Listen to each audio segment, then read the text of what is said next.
Hi, Lila. It's so nice to see you again. You too. Thanks for coming back. So we have all of your results from your past assessments that we've been doing the past couple of weeks. And I know you're curious to see about how you did on all of them, so we're just going to go through it right now.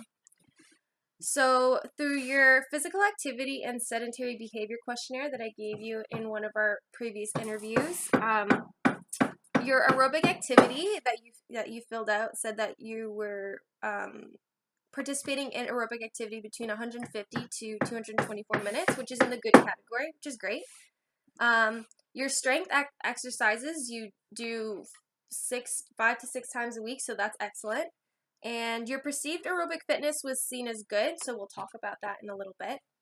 But your sedentary behavior was a little bit high. You had 6 to 8 hours, so that's in the fair category. So maybe we'll discuss how you could reduce your sedentary behavior. We'll talk about that in a bit.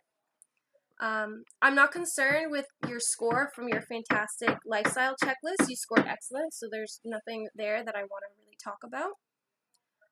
For your body composition assessment, so the body mass index is a ratio of your height to weight, and so you did score 25.1, which would put you in the overweight category, but the body mass index isn't really an accurate depiction of your composition. It's more of just the ratio. So what I'm trying to say is that you could have more muscle mass, which is heavier than fat mass, because I know you do a lot of strength exercises. So I'm not concerned because your BMI waist circumference ratio put you at the least risk. So I think you just have more muscle mass, and that's just making the BMI ratio just a little bit skewed.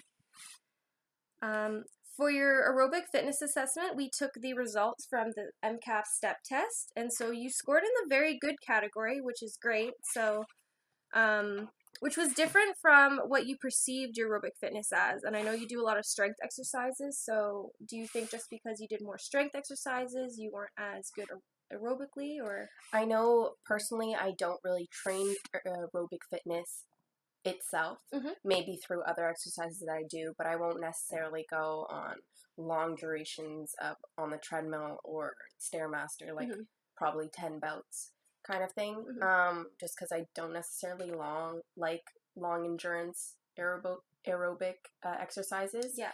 And like, just because since I was a competitive dancer, I perceived my aerobic fitness as less than what it was 2 years ago. So maybe that has to do with why I perceived it as good, because like me, I would perceive my aerobic fitness back then as excellent, so it couldn't be excellent now if it's less. Yeah, okay, I understand.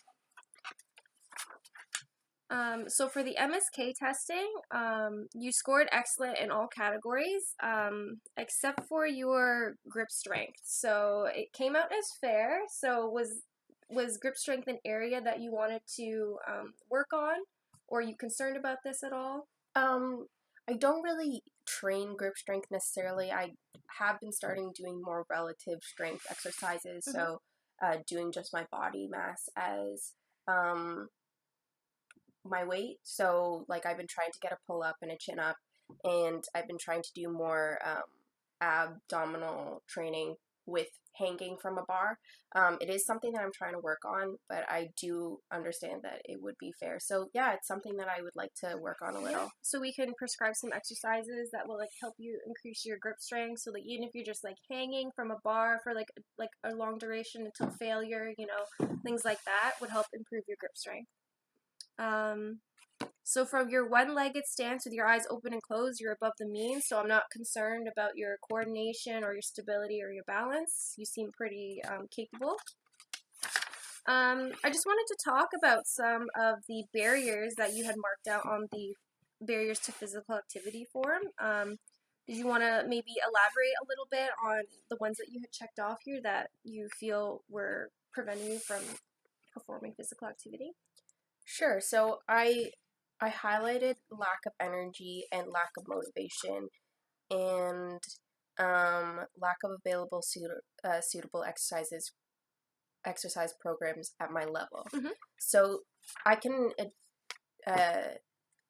talk a little bit about the lack of available and suitable exercise programs at my level, since I work out with a lot of people in my house, and I necessarily am the one administering all the exercises. So just a lack of like to be easier while we're doing our exercises and more efficient, I usually stick to a weight that's closer to their capability, and that doesn't necessarily challenge me as much as I could be challenged. And like we kind of get into a routine of doing the same exercises, so that's why I feel like I have a lack of available and suitable exercise programs that are at my level.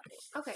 And then for lack of energy and a lack of motivation, that has to do with usually schoolwork. So when I've done too much work or there's a lot of midterms, like I feel kind of drained. So I'm not necessarily motivated. It's not on my high end of my list to do when I've got a lot going on. Okay. So for your one barrier, you're looking for more of a challenge just for you. So you don't have to feel like you're training your friends. You know, you want to train yourself. Yeah, exactly. Okay.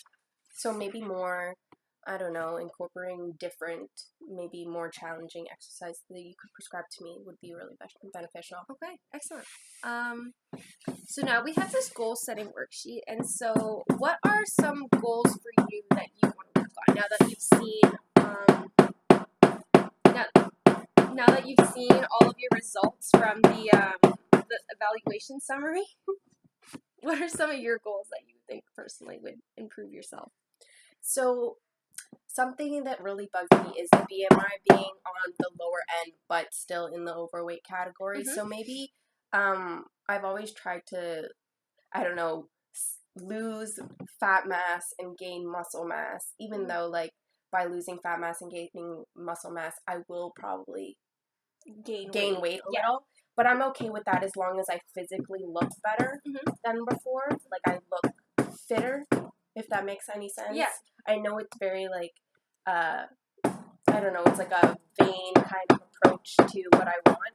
But like maybe a goal that I could do instead of something like looking at myself and saying that I look better, maybe improving my aerobic fitness, doing something that's more challenging to me, but I don't necessarily like that much. But it's okay since I've been working out for that a lengthy time period. You are in the maintenance phase, so I'm not worried about getting you to the gym. It's more about getting you to try the new exercises and like trying to do the things that you wouldn't necessarily do on your own. So like we would have to up your aerobic activity a little bit, and that would really help with the aesthetics of working out. You know, you want the results, you want the toned look, right? And the slimmer waist and the aerobic activity will help with that.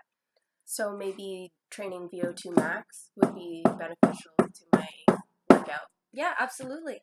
Okay.